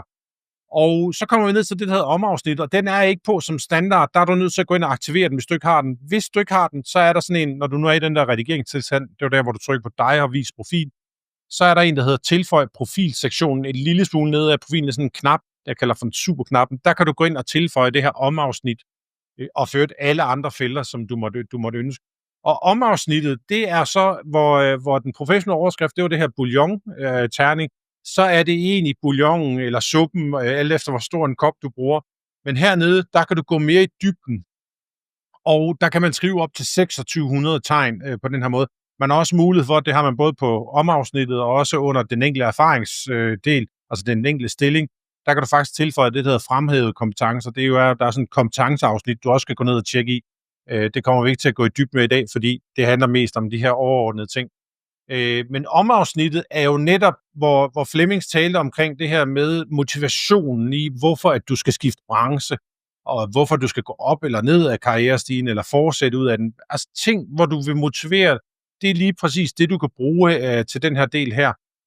Og måske netop gerne i starten skrive, nu finder jeg bare på noget, der hedder, efter 22 år i finanssektoren, er det blevet tid for at søge nye udfordringer og benytte lejligheden til at komme over i en anden branche. Altså få motiveret det i starten, samtidig med, at du bruger omafsnittet til sådan en slags mere aktuel ting. Der kan man sige, der skal du jo skille lidt mellem, det er i hvert fald den måde, jeg gør det på, nu må du endelig bryde ind, Flemming, hvis du er enig, men hvor jeg ser sådan lidt omafsnittet som, hey, hvad er mit liv, mit professionelle liv her nu? Hvad er det, der sker? Hvad er det, jeg har fokus på? Hvis jeg er i job, så beskriver jeg jo, hvad det er, jeg arbejder med, hvilken tilgang er det til, hvad er typiske kunder. Jeg vil også lige skrive lige ned i bunden, skrive sådan nogle kontaktoplysninger, fordi hvis ikke man er connected, så kan man ikke se de her detaljerede kontaktoplysninger. Derfor er det en god idé at tilføje det ned i bunden. Men hvor at erfaringsafsnittet, det er jo at skue bagud. Det er jo altid i hvert fald det, du siger, Flemming, med at CV'et er jo fortid og historik. Så brug omafsnittet som det her med, hvad er det, du har fokus på nu? Og så tænk netop igen tilbage til det, vi snakkede om, hvis du havde været en tur forbi en spændende stilling inde ved Flemming og se, hvad er det kan også selvfølgelig være andre virksomhedernes egne jobopslag. Hvad er det for nogle nøgleord, de bruger? Jamen, så sørg for, at det på sådan en naturlig måde bliver en integreret del af din tekst på det her ting. Overvej, om du skal bruge sådan lidt bullets. Ikke kun lave bullets, synes jeg. Jeg synes også, du skal vise, at du kan finde ud af at sammensætte en sætning eller to, men det må gerne gøres meget overskueligt, så det er skimmevenligt på de her ting her. Flemming, et nok lidt ledende spørgsmål. Læser du overhovedet sådan nogle omafsnit der? Ja, det gør jeg. Jeg synes faktisk, det er ret væsentligt, og det fortæller jo sådan med lidt bredere pensel, og måske lidt mere, kan vi kalde det, ikke folkeligt, men lidt mere let forståeligt, hvad det er, man har, der er essensen af det, man nu har brugt 20-30 år på arbejdsmarkedet måske på. Og det kan så også være det, der kan beskrive, hvad det så er, du gerne vil arbejde med. Specielt hvis du nu står og er ledig, så brug det omafsnit til at forklare, hvilken bane er det, jeg gerne vil arbejde i. Og der skal du lave banen lige nøjagtigt så bred, som du selv synes er rigtigt for dig. Så hvis du er kommet dertil, hvor at, nu er alle jobs lige gode, jeg skal bare have et job, så bliver den selvfølgelig lige lidt mere vanskelig, men det er jo så der, at det måske kan blive lidt svært at finde det rette job til dig, hvis ikke du helt selv ved, hvad det er, du gerne vil arbejde med. Men brug det der omafsnit, hvis du er ledig, til at få forklaret, hvor ser du dig selv, i hvilken retning ser du dig selv. Vi anbefaler faktisk, at man måske prøver at have 2 elementer med, udover lidt at beskrive det her indledningsvis, den der være tydelig på motivationen, at så kunne du have et afsnit, hvor du prøvede, altså en del af de her 2600 tegn, brug endelig godt med linjeskift, så det bliver nemt at skimme, men så kunne du have et afsnit, der handler om, jeg kan eksempelvis se mig i roller inden for følgeindustrier og brancher. Så nævner man 5, 6, 7 brancher i sådan lidt bulletform, og så kunne man skrive, det kan eksempelvis være i stillinger med følgende titler, dog ikke begrænset til det. Altså det skal stå på en måde, hvor jeg tænker, det her det er bare for at give eksempler, og det er jo igen for at lave den søgeordsoptimeret, så det kan være, at Flemming søger på de her titler, selvom du ikke har haft den her rolle tidligere, fordi den står ikke nede under dit erfaringsafsnit. Så jeg kan se mig i roller som X, Y, Z. Jeg kan blandt andet se mig i roller som X, Y, Z. Så på den her måde, så sørg for at gøre det sådan til en levende ting. Gå eventuelt ind og se på prøv at kigge nogle profiler igennem. Du er velkommen til at prøve at kigge på både Flemmings og min profil, og Eva Sachs, min kollegas profil. Der kan du i hvert fald få nogle 3 bud på, hvordan det kan gøres, men overordnet er de jo bygget op på sådan en god, systematisk måde omkring de her ting her. Jeg vil også anbefale, at når du har prøvet at lave det her, så få lige en til at prøve at kigge på det og løbe den igennem. For kigge den også på, hvor nem er den at læse og skimme igennem på mobiltelefonen, sådan at man lige får lavet det her med at læse det igennem. Jeg vil jo også lige anbefale, at man får læst korrektur på den, og det kan man jo blandt andet bruge det her ChatGPT, Flemming, til. Men hvad tænker du om, Flemming, hvis man starter med at tænke, jeg har virkelig svært ved at sætte ord på mig selv, og man så rent faktisk får ChatGPT eller LinkedIn, man kan jo faktisk, LinkedIn begynder også at have sådan en AI-funktion, i hvert fald for premium medlemmer. Hvad tænker du om det der med at starte med at få ChatGPT til at skrive omafsnittet, eller så videre for den sags skyld?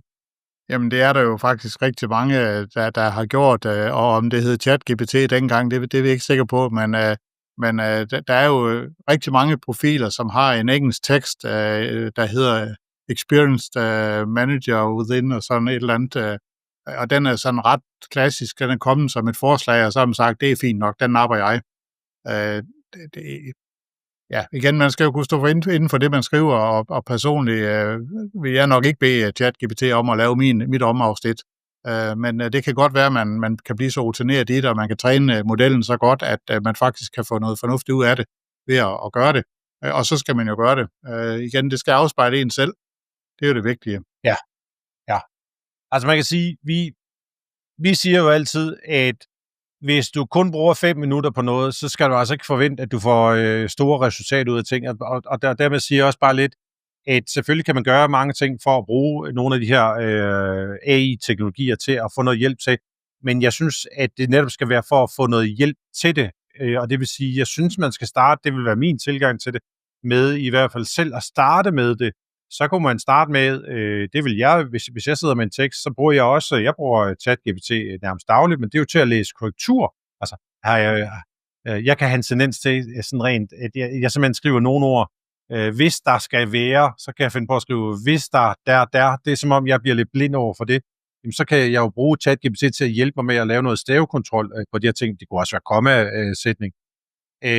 Og så kunne jeg gøre det findes der nogle, det er bare at gå ind og google det her, der findes, jeg bruger selv sådan en analyse-script, uanset om det er en LinkedIn-indlæg eller en tekst, jeg skal lave, det er egentlig at prøve at få den til at sige, det her opslag, eller den her tekst her, det her omafsnit, jeg har lavet her, prøv lige at løbe det igennem i forhold til tone og stil, er det nemt at forstå i forhold til de her ting, og så kommer den jo ikke og laver et nyt, men så går den jo ind og siger, det er lidt knudret, eller det er egentlig klart sprog, jeg vil anbefale, at du bruger lidt flere bullets, så bliver det jo en hjælp, der gør, at det forstærker budskabet, og så kan du stå på mål for det. Så brug gerne nogle af de her værktøjer, men jeg vil nok ikke starte med, at det er det, der skal levere udkastet, fordi der er bare en risiko for, at du falder i fælden med, at det ser fint ud videre, men så er der bare heller ikke en store måde at skille sig ud på det, hvorimod hvis Flemming, hvis andre kan læse, at der er der er brugt nogle kræfter på det her, og jeg kan læse mennesket bag, så er der bare større chance for, at det er dig, jeg stopper op af. Og det gælder for det også, hvis man bruger det her til social selling, hvor det er dig selv, du skal sælge, og dine ydelser og dit produkt, uanset om du er ansat eller du er soloselvstændig. Det er samme præmisser, der er i det her. Vi skal også lige, som vi begynder at nærme os slutningen, Flemming, jeg vil lige vende det her med sprog, fordi når der er nogle gange, hvor vi sidder og hjælper folk med det her med omafsnittet, så er der nogen, der spørger, skal jeg så skrive, du sagde, der er 2600 tegn live, skal jeg så lave 1300 på dansk og 1300 på engelsk?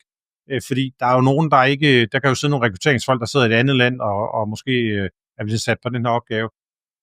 Der er løsningen ikke at begynde at gøre det der, som jeg lige har sagt, at skrive halvdelen, fordi for det første, så vil de kunne bruge et værktøj, der gør, at det nok skal oversætte det. Og nummer 2, hvis du endelig har brug for at gøre det her med, at du har brug for sprog, 2 versioner af sprog, eller 3 versioner af sprog, så er det meget bedre, at du bruger den funktion, der gør, at du kan lave sprogversioner af din LinkedIn-profil. Så du laver, min anbefaling er, lav nu den perfekte, i går så en perfekte, så tæt på perfekt profil på eksempelvis dansk, og når du har lavet den, som den, nu sidder den helt i skabet, som den skal, så vil jeg aktivere det, der hedder en sprogversion på din profil. Det gør, når du er inde på den der med redigeringstilstanden, så over i højre just hjørne, så er der en, der hedder profilsprog. Så kan du faktisk tilføje en på engelsk, hvor den så tager omafsnit, eller hvad er det, professionel overskrift, omafsnittet, erfaringsafsnittet, alle de her elementer, dem kan du så sørge for at oversætte dem. Der kan du så måske bruge ChatGPT som noget hjælp, men igen, det er en hjælp, det er ikke, fordi du ikke skal løbe det igennem. Og så på den her måde får du faktisk dobbelt op på søgeord, i hvert fald mange af søgeordene, medmindre det er identisk, uanset om det hedder dansk eller engelsk. Så hvis du skal lave det her med sprogversioner, så kan det være en god idé, og så simpelthen oprette den og bruge den funktion, der er på LinkedIn. Lige præcis. Sidste 2 ting, Flemming, jeg har på plakaten i dag, det er jo også, at man lige kommer ned under det der med erfaringsafsnittet, som vi jo også talte om lidt tidligere, men det er igen det der, som Flemming han sagde, når du nu har taget dit CV, og du har været ansat hos XYZ APS, så, og der står, at vi er en virksomhed, der arbejder inden for det og det industri, og har en stærk placering som følge af nogle meget unikke produkter. Vi er faktisk nummer 3 inden for vores branche. Vi sælger til hele Skandinavien plus det nordtyske marked. PT har vi 200 ansatte. Et eller andet, hvor man ligesom, okay, det er det, de laver. Det er det, der er deres særhed, eller deres unikke position til markedet. Den del skal du også huske at føre over til erfaringsafsnit. Og det, jeg vil gøre, det er, at når man nu har med, at du har stilling XYZ, så lige som det allerførst, så vil jeg simpelthen skrive hvad er den her virksomhed, altså det, man har der med i virksomheden, det og det og det. Gennem min rolle som den og den titel, har jeg ansvaret for det og det. Få nu opdateret den her del her, og det er ikke fordi, det behøver at være 2600 tegn, ligesom du kan oppe i omafsnittet, men sørg igen for, at det er udfyldt ret godt på de her ting, og brug også den her, der hedder med fremhævede kompetencer. Og så den sidste ting, lige i hvert fald af dem, der er vigtigt, det er jo selvfølgelig også sørge nu for, afhængig af, nu har jeg selv en alder, hvor det er ved at være mange år siden, jeg er gået i skole, så jeg har måske ikke så meget mere at opdatere på selve uddannelsesområdet. Men hvis du nu har noget, hvor det er en vigtig del af din rolle, så sørg for, at dit uddannelsesområde også er uddannet. Flemming, jeg ved, der er noget med, nu nævnte du, der var 300.000 virksomheder. Det er dog ikke så slemt med antallet af uddannelser, men det er jo lidt samme problemstilling med mange uddannelser. Ja, der kommer jo hele tiden nye uddannelser til, og det er jo sådan set rigtig fint, at uddannelsessektoren følger med det behov, som arbejdsgiver og erhvervslivet nu har. Ofte så ser jeg desværre, at de nye uddannelser, det er dem, der er kommet til på de senere år, at når en ansøger beskriver sin uddannelse, så har man taget det materiale, der ligger på uddannelsesinstitutionernes kan man sige, hjemmeside. Det er typisk noget, som, jeg ved ikke, om jeg gør det nu ret, men måske det, der bliver brugt, når man i Undervisningsministeriet skal søge og tilladelse til at oprette den her uddannelse, så er det sådan en meget bred pensel. Altså, man kan sige, med al respekt for uddannelserne og så videre, jamen, vi kender bare ikke alle de her uddannelser, og som ansøger, der bliver du nødt til at hjælpe os lidt på vej, der skal læse din ansøgning, og sige, at når du har taget en uddannelse inden for det og det felt, hvad er det så, du kan bidrage med? Og lad være med at lave det alt for bredt, men være lidt konkret og sige, at jeg kan faktisk løse opgaver inden for det og det og det. Det kan rent faktisk være ret svært at læse, hvad en uddannelse består af, hvis man læser det her materiale der, man ser på nogle af hjemmesiderne, i hvert fald på uddannelsesinstitutionerne. Så oversæt det så at sige til, hvad kan jeg bidrage med? Hvad kan min uddannelse bidrage med hos dig, kære arbejdsgiver? Sidst jeg synes, jeg tjekkede efter, Flemming, så tror jeg, det var med plus 400 uddannelser. Så det er en god idé at beskrive det her med, hvad er det præcis går ud på, og hvad er det, du bidrager med. Det synes jeg er et rigtig godt. Lige præcis. Og så ellers vil jeg jo sige, at vi kunne blive ved for det skyld i en time nu. Det vil vi ikke trætte dig, der lytter med på nu, men gå nu alle felterne igennem på din profil. Nu kan man sige, at vi har taget de væsentligste de her ting her, men gå nu alle felterne igennem. Der er jo også, hvis du har taget ekstra uddannelser, ekstra kurser, certificeringer, hvis du har lavet frivilligt arbejde, tjek dit kompetenceområde. Det kan også være, at du skal kigge forbi anbefalinger. Er der nogen, du skal bede om at få anbefalinger fra? Er der nogen, du skal give anbefalinger? Man kan tilføje sprog, altså hvad er dine færdigheder inden for sprog, den vil jeg nok også sørge for at få kigget på. Så pointen er jo helt overordnet. Nu har Flemming og jeg fokuseret meget på det, der virkelig batter noget i forhold til søgeordsdelen, hvad vi bliver fundet, og når de så kommer ind på profilen, så bliver de klogere meget hurtigt på, hvad du vil og hvad du kan, og hvilken værdi du skaber. Men alle andre felter på LinkedIn-profilen bør jo selvfølgelig også opdateres her. Det bliver en lang snak, Flemming, og sådan er det nogle gange, når vi får tændt for knapperne. Hvis vi lige skal runde af med sådan en opsummering i forhold til den her del, der handler om dig med CV'et, den motiverede CV, motiverede ansøgning, tankegangen, det her med lige at stille tidligere spørgsmål. Vil du så prøve lige at sådan summere det op? Jamen, først og fremmest så tænk meget i, hvad er det, der har trigget dig i tidligere stillinger? Hvornår har du kommet sådan grundlæggende de fleste dage hjem fra arbejde og sagt, det har faktisk været rart i dag? ikke sikkert, du har sagt det højt, men har tænkt det, det er gået godt i dag. Og tilsvarende sige, hvad er det så, der i de stillinger, du har haft, har det motiveret dig, har sagt, nej, ikke igen. Og prøv måske at læse det op for dig selv, og prøv at gøre dig klart, hvor ser du dig selv henne. Og det er sådan set uanset, om du er i job i dag, eller du er ledig i dag. Også som ledig skal man jo ikke bare tage et job, bare fordi der er et job. Man skal jo tage det rigtige job, og så ved jeg så godt, der er noget økonomi, der selvfølgelig også skal hænge sammen. Men gør dig den tjeneste, og vær ærlig over for dig selv. Sig, hvad motiverer dig, hvad driver dig, hvornår er du en glad person, og hvornår er du det modsatte.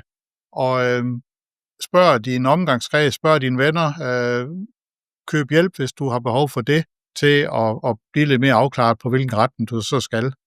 Og så den del, synes jeg, er rigtig vigtig. Og i forhold til det, jeg arbejder med, og mange af mine kollegaer og virksomheder arbejder med, jamen sørg for at være synlig. Det vil sige det, som Leif har været inde på. Sørg nu for at få din LinkedIn-profil til at spille. Det er jo ikke sådan, at man ikke kan få et job, hvis ikke man har en LinkedIn-profil, men hvis man gerne vil findes af andre, i stedet for kun at søge selv, jamen så hjælper det altså bare. Og så er det næsten afgørende, at man har en fornuftig LinkedIn-profil, fordi det er altså et ret vigtigt værktøj i rekrutteringsverdenen, at man har en LinkedIn-profil, der spiller. Og er man ikke selv skarp i at få lavet den LinkedIn-profil, og der, jamen så gå ud og få noget hjælp til det. Det kan være givet rigtig godt ud, at man gør. Man bruger lidt tid og energi og måske lidt penge på at få det hele til at spille. Man skal trods alt se det på den måde, at det kan jo både, om ikke andet i hvert fald den tid, du investerer i det, at der er som regel en ret klar kobling mod, at hvis du bruger meget lidt på det, så er det måske derfor, at der ikke kommer super mange henvendelser fra rekrutteringsfolk, der gerne vil have dig til samtale. Hvorimod, hvis du sørger for, at det spiller, den er opdateret, der er kælet for detaljerne. Nu kan jeg jo lige tage min del her med at sige, at du har der et Azure-ført billede på, der er ført til professional ud. Du har fået det der baggrundsbillede på, du har en god professional overskrift, der træner dit netværk til at forstå, hvad det er, du laver, hvad du hjælper, hvilken retning du gerne vil. Du har et omafsnit til dem, der er nysgerrige. Den er jo også søgeordsoptimeret, så udover Flemming læser den, så læser LinkedIn den også, og Google læser den også, fordi din LinkedIn-profil bliver som udgangspunkt Google-indekseret. Du gør det klart, hvad du gerne vil på de her ting. Jamen, så er der bare en større chance, at du har nået mål med de her ting her. Og hvis du ikke er aktuelt af jobsøgende, jamen, så ligger den jo i bund og grund bare som en slags forsikring på, hvis uheldet var ude, at du enten selv må videre, eller du bliver bedt om at gå videre, jamen, så har du stadig en profil, der virker. Det var lidt det, Flemming sagde tidligere, det der med, vi kan altid som regel spotte, når en person er blevet opsagt, eller er blevet træt af at være, hvor de er, fordi så sker der kæmpe ændringer med profilen. Det er måske bedre at tage det lidt upfront, og så tage det i nogle bidder på de her ting her. Det kan også være, Flemming, fordi det har vi slet ikke kommet ind på, og det kommer vi heller ikke ind på i dag, i den her episode. Men det kan også være, at vi skal snakke lidt om, hvad man kan gøre for at rent faktisk melde ud om, at man er jobsøgende. For der er igen nogle ting, man kan gøre for at blive synlig omkring de her ting. Der er både noget, man kan gøre i radarhøjde via LinkedIn, og der er noget, man gør under radarhøjde via at bruge beskedfunktioner og mail. Men det kan være, at vi lige tager den op. Nu kan vi jo se, hvordan folk reagerer på den her podcast. Hvis I synes, at den har været god og spændende, og gerne vil høre det andet også, så skriv meget gerne i kommentarfeltet til den ting, der følger den her podcast her. Flemming, hvor kan folk få fat i dig, hvis de kunne tænke sig at stille spørgsmål, eller blive nysgerrig på, hvad du er for en størrelse? Jeg har jo en hjemmeside, den hedder lundhr.dk. Den findes både på en dansk og en engelsk version, og der har jeg prøvet at beskrive lidt om, hvad der er, jeg arbejder med. Der ligger en god del af inspiration. Blandt andet ligger de her mange webinarer, som du og jeg kørte. De ligger alle sammen derinde, og har man lyst til at kigge dem, så er velkommen til det. Jeg har en blog, hvor jeg skriver nogle tanker om ledelse, og der kommer lidt nyt en gang imellem ind derpå. Der ligger et blogindlæg med en del tips til jobsøgning. Og så ligger der selvfølgelig de ledige stillinger, jeg har løbende, og der er man meget velkommen til at kigge på, og der ligger selvfølgelig også mine kontaktoplysninger. Så ring eller skriv en mail til mig, og det hele det ligger som sagt på lundhr.dk. Har du lyst til at se, hvad jeg arbejder med på LinkedIn, jamen så er du velkommen til at følge mig der. Jeg har selvfølgelig min private profil og personlige profil, der hedder Flemming Lund, og jeg har også en virksomhedsside, der hedder Lund HR på LinkedIn, og den er I også bare velkommen til at følge. der vil alle stillinger, der i hvert fald sådan er offentligt tilgængelige, komme ud, de bliver publiceret der, og skulle der være noget, der kører anonymt, jamen så beskriver jeg dem nok også der i sådan med en lidt bred pensel. Så det kan også være en god idé at følge med der. Jeg har også en CV-database, så har I lyst til det, er I velkommen til at lægge CV'et ind i CV-databasen. Det vil jeg gerne sige med det samme. Det er jo ikke en garanti for, at man så får et job, eller man bliver fundet, og CV'et ændrer sig jo også løbende, men det er I velkommen til at bruge den. Den ligger også på min hjemmeside som et menupunkt. Så jeg håber, at det, vi har talt lidt om i dag, at det har kunne inspirere lidt, og I er altid velkommen til at række ud. Super Flemming. Hvis der er nogen, der har lyst til at række ud til mig, så hedder jeg jo Leif Carlsen, og det er Carlsen C. I er meget velkommen til at finde mig på LinkedIn og connecte med mig der. Skriv gerne lige en lille hilsen, så jeg ved, hvorfor I vil connecte, og I måske har lyttet til den her podcast. Så vil jeg anbefale, at man måske går forbi vores website, socialsellingcompany.dk. Der ligger et helt afsnit med gratis viden, ligesom Flemming har webinar og den slags, så har vi en masse gratis viden der.